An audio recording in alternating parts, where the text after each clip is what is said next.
It was Lucas's birthday party that day and I woke up at 5:30. Not because of an alarm. My internal clock had been rewired years ago during those early parenting days. The sky was still dark. A soft pink-orange glow barely touched the kitchen window. I sat up quietly. The house was still. The only sounds were the steady tick of the wall clock and the sudden hiss of the neighbor's sprinkler system. My knees were stiff, an old ache I'd come to expect.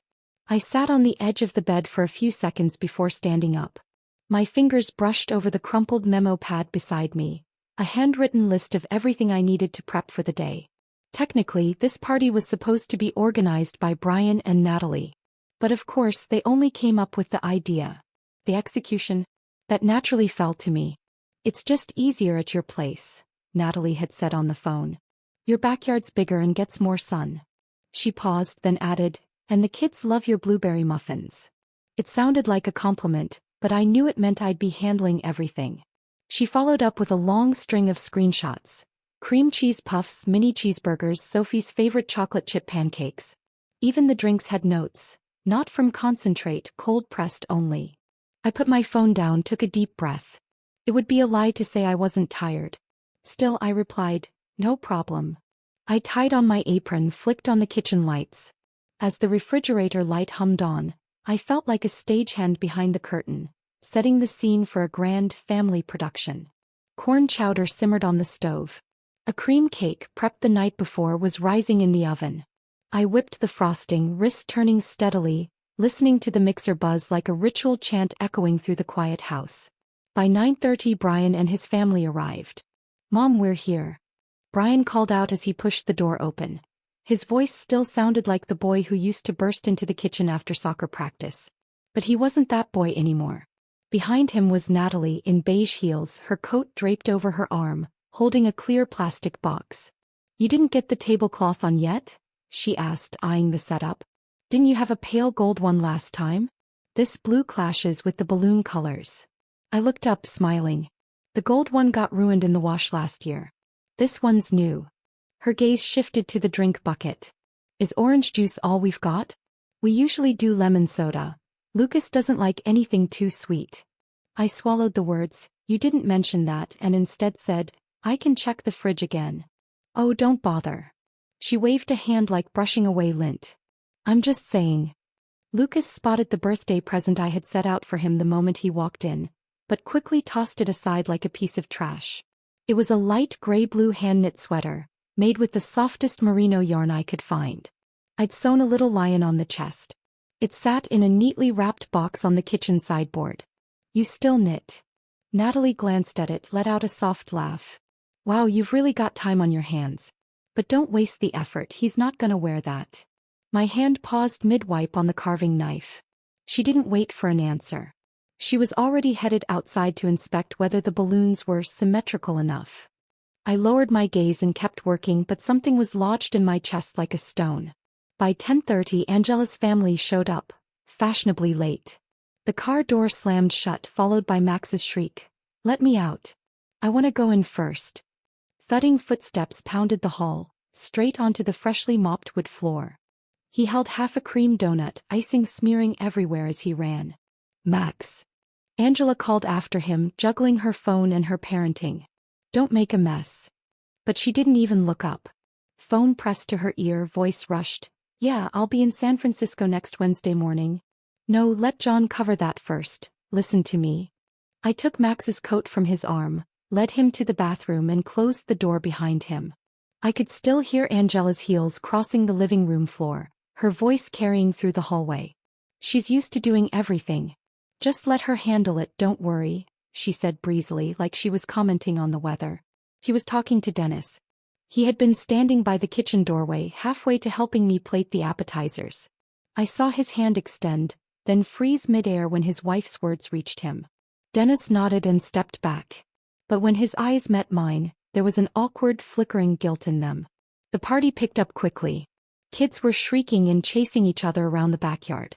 Max tumbled headfirst into the grass and came up with mud all over his pants. Natalie glanced over and said, "It's fine. He's having fun." Lucas was spinning in circles beneath the balloons, while Sophie and two girls huddled in a corner working on a collage. I was in the kitchen laying out salad, fruit tarts, a platter of wings, keeping one eye on the soda bucket to make sure there was enough lemon and grape soda to go around. When it came time for the family photo, I was still drying my hands, getting the last batch of chicken bites out of the oven. Sophie came running in, tugged at my apron and chirped, "Grandma, come on, we're taking pictures." "She can finish up first," Angela said, appearing behind her and casually redirecting her daughter without missing a beat. "She'll be there in a minute." I stood at the kitchen door, watching them line up in front of the wicker chairs. Brian with his arm around Natalie, Dennis with a hand on Angela's shoulder, kids beaming like a family from a commercial. The camera shutter clicked just as I stepped forward, still holding a tray of Lucas's favorite chicken nuggets. The steam rose around me in little clouds and suddenly my eyes stung. In that moment I felt like I wasn't part of the picture. I was part of the backdrop. The quiet figure behind the scenes, always busy, never in the frame. By the time I set the tray down and looked up again, the group had already scattered. Angela was back on her phone. Natalie was scrolling through the party photos, zooming in to check if she looked good. The kids were gone, vanished into the yard or the house. I turned back toward the kitchen. Cake crumbs dusted the counter. The sink was piled with bowls, glasses, one overturned juice cup and 2 crumpled towels smeared with frosting. A thought flickered through my mind like a match strike. How did I become the stagehand in my own family's life? I couldn't even remember the last time I sat on the couch and ate a piece of cake without jumping up mid-bite. The party ended faster than I expected. The noise vanished like a tide going out. One last kid ran out the back door with a balloon trailing behind him and then, slam, the door shut. Silence. Just juice stains, bits of cream and me. I stood by the door and watched them load the cars. Angela waved as she slammed the trunk shut. "Mom, I'm flying to Chicago next week," she called out. "I'll pack tonight. Can you come by in a couple days to check Sophie and Max's school schedule?" I nodded. I hadn't even caught the full sentence. I just nodded because that's what I always did. Natalie, on her way into the car, casually handed me a few bags of half-eaten snacks. "You keep these, no sense wasting them." She didn't mention the sweater. Lucas left with every new toy he'd unwrapped, except one.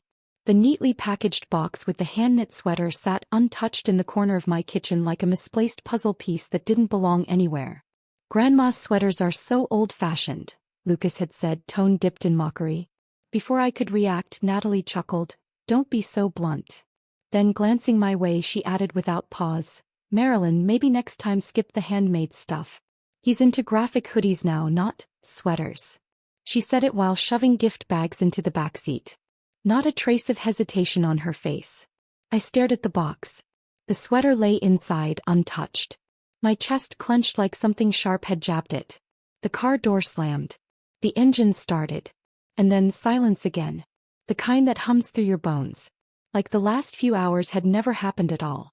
I took off my apron and turned toward the kitchen. It was a war zone. Unfinished salad wilting on the counter, paper cups overturned. Max's donut lay on the carpet, flattened into a sticky black stain. In the sink, a greasy baking tray soaked in cold water. The cake knife stuck upright in a tub of frosting. A soggy dish towel lay slumped beside it. I bent down to pick up a shattered glass and the sharp edge nicked my fingertip. Blood welled instantly. I winced, pressing my thumb against it. The house was too quiet. So quiet I could hear my heartbeat, and the wall clock ticking like mockery. I sat in the kitchen chair, wrapping a paper towel around my finger, staring out the window. The sky was gray, the kind of heavy gray that presses on your shoulders. Wind nudged the balloons in the yard. They rustled softly, almost like laughter. And in that moment I didn't feel tired in the way that meant rest or sleep. I felt tired in my bones. The kind of tired that empties you out from the inside. I remembered another time I was cleaning the kitchen. Frank was on the couch watching a football game. I asked if he could take the trash out. He didn't even look up. "You do this stuff all day, it's not even real work. Why should I help?" I didn't say a word. Just picked up the garbage bag and walked out. It was windy that day, so windy I almost lost my footing. Even then I told myself, he's just not good at expressing himself. He loves me. He just shows it differently. But now I know better. That was just me lying to myself. The kitchen light cast shadows across my face. In the reflection on the oven door I saw myself. Fine lines at the corners of my eyes, pale skin, loose strands of hair not yet tied back, and those faint smudges under my eyes. And suddenly I asked myself, what am I to them really? A mother? A grandmother? Or just an endless supply of free labor? I remembered who I used to be. Back when I taught piano at the local music school. I wore kitten heels, curled my hair, wore lipstick. Frank used to say, when you play, you make the piano come alive. But after we got married, he changed. The world's too messy out there, he said. You're safer at home. After the kids were born, I tried going back to teaching. It didn't even last 3 months before the passive-aggressive remarks started. We don't need you bringing in money. I need you here, taking care of the house. So I gave in. Told myself it was for family. For love. For duty. And today the sweater I knitted with care was called, not useful. The party I planned from scratch was seen as expected, then picked apart detail by detail. They didn't even wait for me to join the family photo. When the glass cut my hand, not a single person asked, "Are you okay?" or said, "Let me help with that." That night I cleaned the kitchen inch by inch. Swept the crumbs, wiped the juice stains, picked up the broken glass, piece by piece. I folded Lucas's sweater carefully, laid it in the bottom drawer. Then I turned off the lights and sat alone in the living room. The room was dim. Street lights cast a pale glow through the window, landing on my hands, still wrapped in a paper towel to stop the bleeding. And I asked myself one question. How much longer do I keep doing this?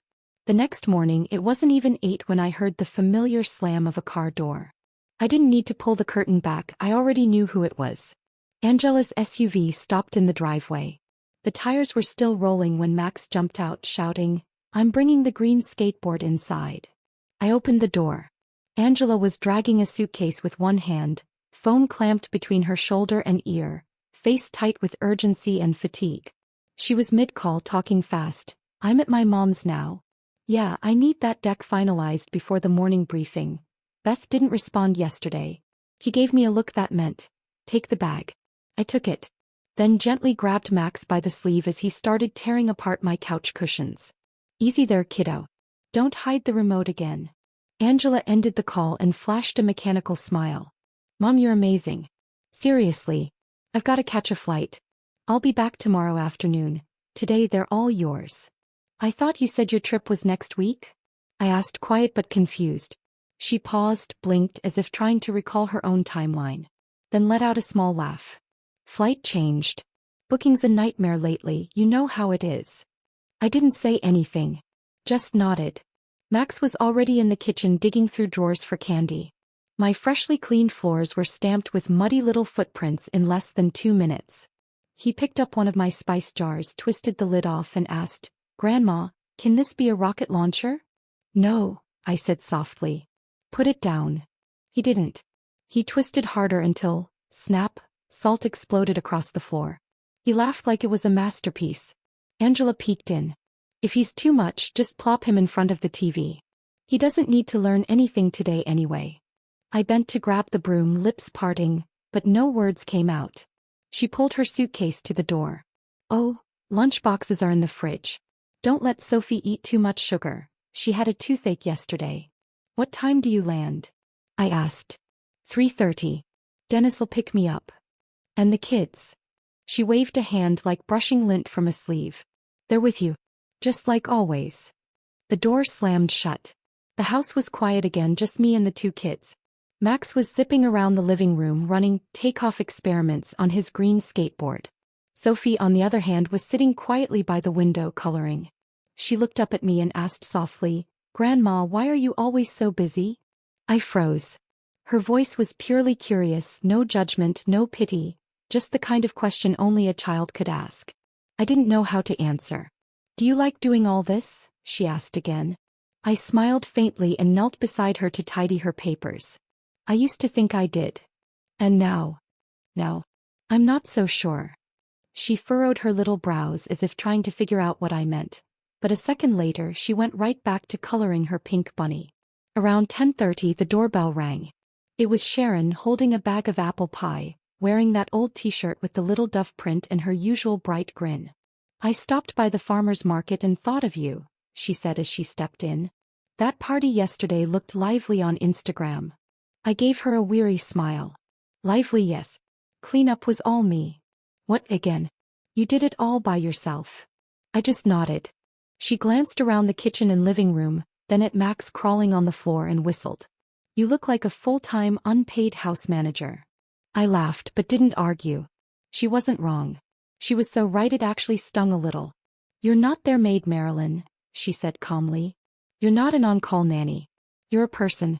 With a name, with interests, with a pulse. Not some automated system for domestic operations. They're not bad people, I murmured. They're just used to me always being here. That's the problem, she said, leaning on the kitchen doorway. Once you become part of the scenery, they stop seeing you. Her words stopped me cold. I looked out the window at the bits of party ribbons still fluttering in the yard. A strange heaviness pressed against my chest. Have you ever thought about what would happen if one day you weren't here? She asked. I shook my head. My throat tightened. I never used to. Well, let's start thinking now. She flashed a grin and pulled a pink flyer from her tote bag. Women's Support Circle. Friday morning. I go every week. You should come. I took the paper. The soft pink background read. Being seen starts with showing up. My fingers burned a little as I held it. The cut from the broken glass still ached faintly. That's when it hit me. It hadn't healed. It was still bleeding, just quietly, just out of habit. I stared at the flyer and nodded slowly. I'll come. Sharon smiled. I'll pick you up. We made a plan. That Friday I was ready 20 minutes early. I wore a slate blue sweater and curled my hair slightly. In the mirror I didn't look like someone going to a gathering. I looked more like someone heading into an uncertain job interview. Sharon pulled into my driveway right on time, wearing sunglasses and waving out the window. Hop in. Today's lesson, how to stop saying sorry all the time. I laughed and got in the car. She had the radio on, an old Carole King song, It's Too Late. The soft rhythm, the lyrics, they felt like they were pulled straight from my chest. The women's circle met in the community room at the city library. A small, warm space with chairs arranged in a circle. Posters lined the walls. You're not alone. Stop shrinking to fit spaces you've outgrown. I hesitated when I walked in, unsure where to look.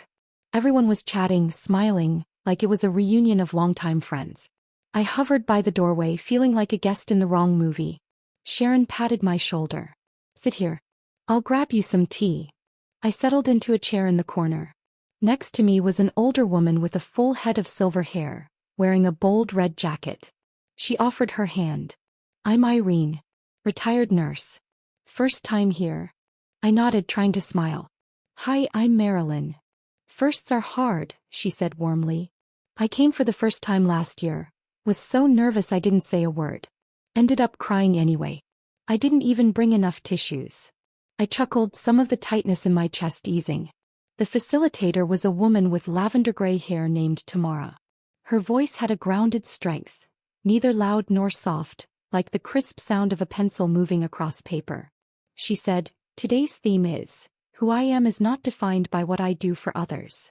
She asked each of us to share a moment when we'd recently felt unseen. When it was my turn, I shook my head. I don't really have anything to share. Sharon looked at me with gentle eyes. It's okay. We're listening. I opened my mouth, intending to say something light. But the moment I started speaking, the words poured out like a dam breaking. I spent 5 days last week planning my grandson's birthday party. I baked a cake, decorated the backyard, bought balloons, even made 4 types of salad. I paused, voice quiet. When they took the family photo, they didn't include me. Said I was still busy. The room went still. No one laughed. No one interrupted. Just a soft, steady silence of people holding space. I'm not asking to be thanked, I whispered. I just realized I've been taken for granted for so long, I forgot what it felt like to be seen. Irene passed me a tissue and I only then noticed the tears slipping from the corner of my eye. Tamara nodded. Being useful is not the same as being loved. The words hit something dull and buried in my chest. Useful. Frank's voice rose again in my memory like a skipping record. You take care of the kids in the house because that's your job. That's what women do, it's for the family. I didn't question it back then. Even years later I kept telling myself, you matter because you're useful. But today for the first time I saw it clearly. Useful isn't the same thing as loved. On the drive home, Nora Jones's Don't Know Why played softly in the car. The streets slipped past the window in slow motion, sunlight streaking across the windshield like a thin veil of time. Sharon didn't say much. She glanced at me occasionally but mostly let the silence stay. And I knew she understood exactly what I was going through. It wasn't sadness. It was a long overdue clarity. When I got home, I didn't head straight for the kitchen. Instead, I walked into the living room and opened a worn music folder I hadn't touched in years. My fingers brushed across the yellowing sheets, breathing in the faint scent of old paper and dust. I pulled out a piece, an old tune I used to teach, and sat down at the electric piano by the window. I used to be a teacher. A piano teacher. I pressed the first key. The sound was faint, a little shaky, but it was real. Outside, a neighbor walking her dog paused for a few seconds. He smiled, nodded, then kept moving. I played the entire piece. My hands trembled a bit. The keys were sticky with time. But I didn't stop. I wasn't playing for anyone else. At that moment, I just wanted to tell myself, I'm still here. That afternoon, the sun was just right. I'd just finished a Schubert piece and was about to close the piano lid when the doorbell rang. I opened it to find Angela standing there, the kind of exhaustion on her face that left no room for small talk. She had a duffel bag slung over one shoulder. Sophie stood behind her with her backpack, looking sullen. "Mom, I need a favor," Angela said right away. "Sophie's got camp next week and I've got a work trip. Dennis can take Max, but I'm completely out of options." I looked at her, calm and steady. "I've got rehearsal that week." She blinked, clearly not understanding. "You've got what?" "Rehearsal," I repeated, sitting back down on the couch. "There's a piano recital at the library next month." Angela stood frozen for a moment, confused. "What are you talking about? Since when are you taking piano lessons again? Can't you reschedule? This is important. Sophie needs you." "I need me too," I said, meeting her gaze. My voice wasn't loud, but it was firm. Her face shifted. "You're refusing to help?"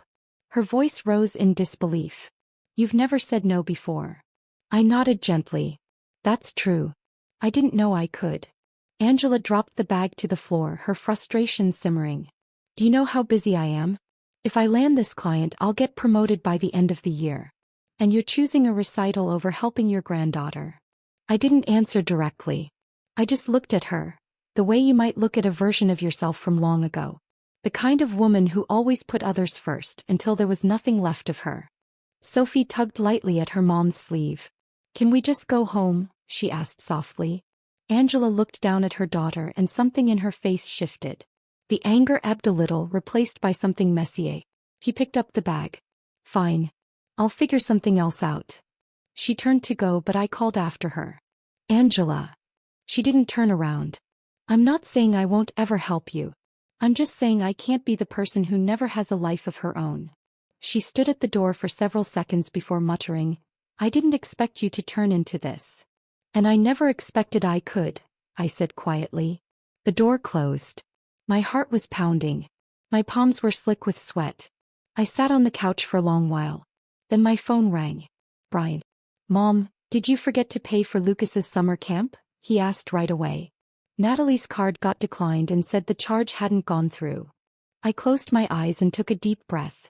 "I didn't forget," I replied. "I've decided I won't be covering your children's expenses anymore." Silence. "What? Since when?" he snapped. "You said." "That was before," I interrupted. "Starting now, you and Natalie are Lucas's parents. His needs are your responsibility. My retirement fund isn't a backup account for your household budget." There was a pause. Then his voice turned accusatory. "Did Angela say something to you? Is she putting ideas in your head?" No one said anything. I stood, walking toward the window, looking out at the roses in the garden. "I've just decided to spend my time and money on things that matter to me." "You've changed." His voice dropped. "Yes, I've changed." Then I added, "And maybe I changed far too late." I hung up. A month ago, if someone had told me I'd be sitting in a sunroom with a dozen women, singing "You've Got a Friend," I probably would have smiled and said, "That sounds like someone else's life." But here I was, settled into a slightly worn yet sturdy folding chair, a cup of coffee in hand, sunlight streaming in through the blinds, pooling in stripes across the floor. Around me sat silver-haired women, bright-eyed and animated. We were Coastal Voices, a local women's arts group for seniors. The members ranged in age from 62 to 78. Some had been nurses, some lawyers, one had danced professionally on Broadway. Different lives, different histories, but every single one of them had been invisible once. To family, to society, to themselves. It was my first rehearsal. I was nervous, sat off to the side with my sheet music and a bottle of water. Lana, the group leader, was a former musical theater performer. Her ponytail bounced when she walked, her voice as bright as a silver bell. "Marilyn, over here, we saved you a good seat," she called. They welcomed me in like I'd always belonged. We started with warm-up exercises. I couldn't quite match the tempo at first and my voice barely left my throat. Lana came over and patted my shoulder gently. "Don't worry," she said. "This is our world. No judges, no audience." I smiled. Slowly, my voice began to blend into the harmony, like a drop of water finally finding its stream. After rehearsal, we sat around chatting. One woman shared how she left an unhealthy marriage in her 60s. Another spoke about her solo road trip after losing her husband. Someone else recounted the joy of filing her taxes alone for the first time and getting it right. I listened, each story peeling back a layer I didn't know I was still hiding beneath. It stung a little, but it also felt like breathing. Sharon gave me a knowing wink. "Told you, you belong here." I nodded, my eyes stinging. I wasn't just useful in a life someone else had scheduled for me. I was wanted, in a life I chose for myself. After lunch, someone suggested we each play a favorite piece. I hesitated, then walked slowly toward the upright piano. I played Edelweiss. It's not a hard song. The melody is soft, familiar. I used to play it for Angela when she was little. She always said, "This one sounds like flowers blooming." When I finished, the room filled with applause. But it wasn't the polite kind you get when your kid says, "Thanks, Mom." It wasn't the occasional "not bad" Frank used to mutter. This was real. This was applause for me. I stood and said quietly, "It's been over 20 years since I played a full piece in front of anyone." Connie, the woman seated beside me, reached over and squeezed my hand. "You play like you never stopped." That afternoon back home, my phone lit up, Angela's name on the screen. I didn't answer. Not out of anger, but because I'd finally realized something. I didn't need to be available at all times. My time could be mine. I made a cup of lemon tea, opened the living room curtains. The light poured in like a quiet permission slip. The sweater still lay at the bottom of the drawer. I didn't touch it. Sophie's voice came back to me. "Grandma, why are you always so busy?" I hadn't answered her then. But now I knew the truth. Because I never stopped long enough to ask myself what I wanted. I sat down at the piano, opened the old music book once again. At that same moment, Angela was sitting on a bar stool in her kitchen, listening to the final beep of my voicemail before it clicked off. Her face was tight, one hand pressed to her temple. Dennis walked in holding a scrap of paper. Sophie's drawing, a crayon sketch that read, "I miss Grandma." Angela sighed. "She's completely shut us out now." Dennis leaned against the fridge, his voice calm but firm. "No. She's finally paying attention to herself." Angela looked at him, lips pressed into a cold, thin line. "Easy for you to say." "I'm not saying it to be smug," he said, pausing as he glanced at the drawing. "You know, my mom raised me alone after her divorce. She worked at a bank. Day shifts, night shifts. I'd wake up at midnight and the kitchen lights would still be on. She'd just finished closing reports and she'd be packing my lunch and washing my uniform." He looked up, voice softer. "Her eyes were always red. But she never said a word." Angela stayed quiet. "I couldn't do anything to help then," Dennis said. "But I remember she'd stand at the stove sometimes just staring at the pot. Like she forgot who she was." "Marilyn's not your mom." "No," he said. "She's stronger. She lasted longer. And when someone holds everything together for too long, the moment they stop, you better not stand in their way." He looked her in the eye. "A woman can hold up the sky. But she can also get so tired she can't see herself anymore." Angela didn't respond. Outside, the garbage truck rumbled by. She glanced toward the sound, then seemed to remember something. How even taking the trash out had never been her job. The invitation came on a Tuesday morning, unexpected and quiet. I was just about to head out for rehearsal when I found it in the mailbox. An envelope made of thick cream-colored paper, stamped with the logo of the local library. It felt almost like an old-fashioned concert invitation, the kind from decades ago. My fingertips trembled as I held it. As I opened the letter, I could hear Frank's voice in my head. "You're a housewife.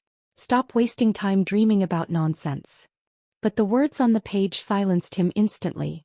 "Dear Marilyn, we are honored to invite you to perform as a solo pianist at the upcoming Voices of the City Women's Arts Gala, to be held on the 25th at City Hall. We believe that a voice is more than a sound, it's proof of presence." I read it 3 times before I believed it was real. That afternoon I brought the letter to our group. The room erupted. Music sheets nearly went flying. Lana hugged me and spun me around. "I knew someone would discover you. You play like you're telling the truth." Sharon leaned in, grinning. "You better wear red that day. Red means you're not in the background anymore." I shook my head, laughing. "I'm not making a comeback. I'm just playing one song." She tilted her head, suddenly serious. "You were always meant to be on a stage." A few days later she came with me to a small boutique in town. We were flipping through rows of scarves when she pulled out a red wool one from the back corner and draped it over my shoulders. "This one. You wear this and no one's gonna mistake you for part of the wallpaper." I glanced in the mirror. There stood a woman, upright and still, her neck wrapped in warmth and color. A single word floated into my mind: present. I was here. And I was seen. The day of the performance, sunlight poured down in rare, golden streaks. There was already a line outside City Hall. I entered through the side door with my performer's badge, changed clothes and waited backstage. The MC was warming up the crowd. My hands were cold. My heartbeat rattled like it did the very first time I stepped on stage in my 20s. I glanced at my phone. A message from Angela lit up the screen. "Client crisis. Stuck at the office. Can't make it tonight. Good luck." I stared at the message. No anger. No sadness. Just nothing. Her absence no longer defined my worth. A few minutes before my set, the backstage door creaked open. Dennis stepped in, holding Sophie's hand. "Hope it's okay we came uninvited," he said quietly. Sophie ran up to me, eyes wide. "Grandma, I wore the yellow dress you like." I hugged her. My heart bloomed with something like sunlight. Dennis came closer, his voice warm. "I told her tonight you'd be like a magician." I smiled. "I'm just an old lady who plays piano." He shook his head. "You're the strongest woman I've ever known." That nearly broke me. All the weight I'd carried alone, years of being unacknowledged, dismissed, expected, suddenly lifted. For the first time, a man didn't just notice. He respected it. When I stepped on stage, the house lights dimmed softly. In the third row I spotted Sophie, sitting still, hands clasping her little stuffed doll, her eyes fixed on me. I sat at the piano. As my fingers touched the keys, it felt like something lifted me. I played Moon River. A song slow and wistful, soaked in nostalgia. I had practiced it every evening for 2 weeks, unsure if I had the right to choose it. But as the notes flowed, I felt something I hadn't in years: ease. I wasn't performing for approval. I wasn't worried about being liked. Each note said one thing: you deserve to be heard. When I struck the final chord, the applause came. Not polite. Not forced. It was rich, sustained, full of something that sounded like recognition. Sophie jumped to her feet, cheeks flushed, clapping hard. "Grandma, you were amazing," she cried. Dennis stood too, his eyes shining. He didn't say anything, but his nod held a kind of reverence. A nod that said, "I see you now." I couldn't stop the tears. They slid down quietly without shame. The next morning, Sophie sent me a voice message.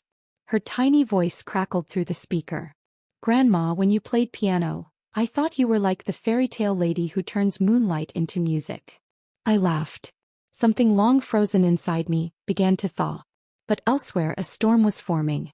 Angela opened her front door just as Sophie rushed in, waving a photo. "Mom. Grandma on stage. She was amazing." Angela froze. She took the photo.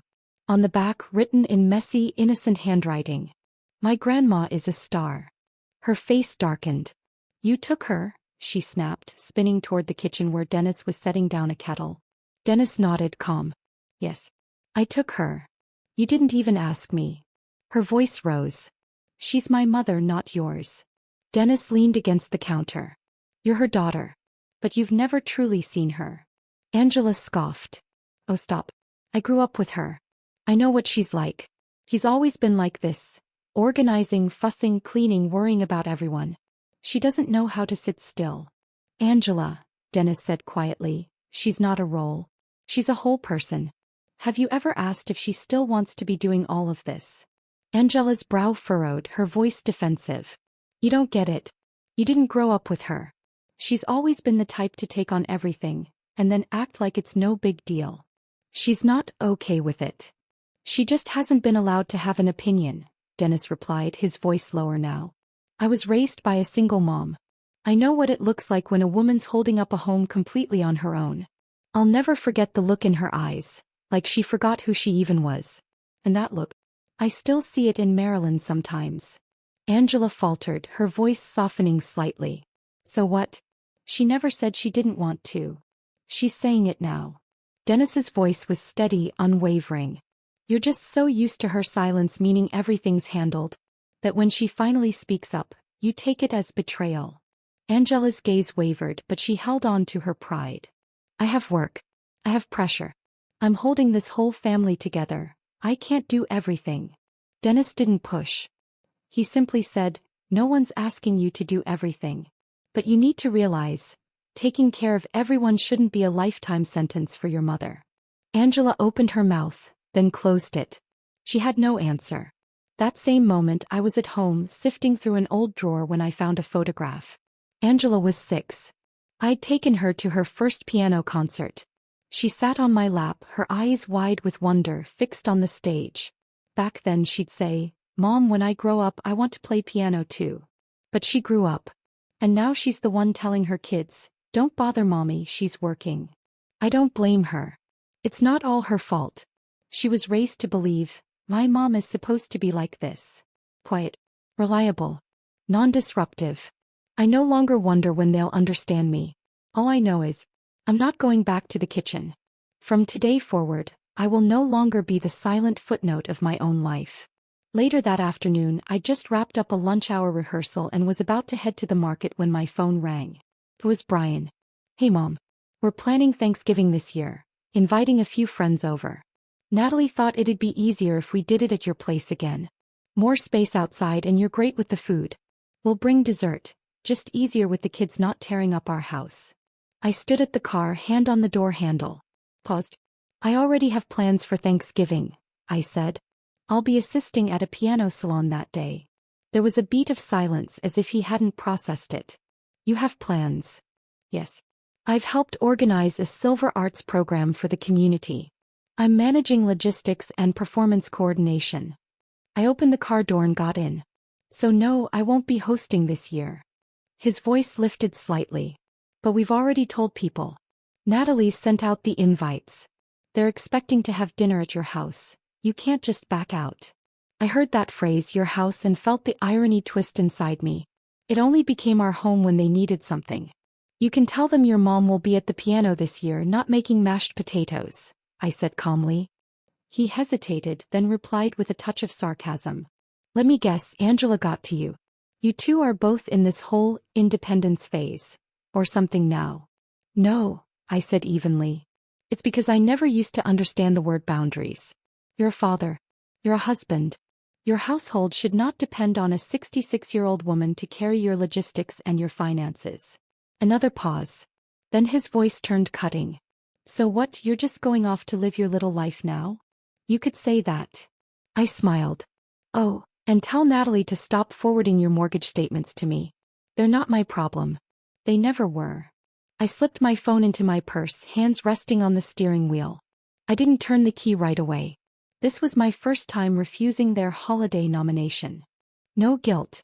No second-guessing. Just freedom. That afternoon, I walked into the community center's activity room. Our Silver Keys piano class was in week 6. The group had grown from 4 to 9 women. 2 of them drove 40 minutes from the next town just to be here. Grace wore a golden knit sweater, which she announced was her performance color for the day. She was still working on a C major arpeggio, but her laugh echoed louder than her notes. I had everyone play a piece they were most familiar with. Some picked childhood nursery songs. One attempted a broken line of A Christmas Carol. When it was my turn, I played Claire de Lune. The moment the first note sounded, the room fell completely still. Grace watched me closely, then whispered, "You should have been on stage 20 years ago." I looked at her and smiled. Back then I thought the kitchen was my stage. She stared, then reached for my hand and gave it a quiet squeeze. After class, I wrote my favorite quote on the blackboard. "You're not too late. You're right on time." That evening, I got a message from Natalie. "Since you're not helping with Thanksgiving this year, we've decided to go out. Lucas was hoping for your pumpkin pie, but oh well." I didn't respond. Not because I was angry, but because I finally understood. Their disappointment was never my burden to carry.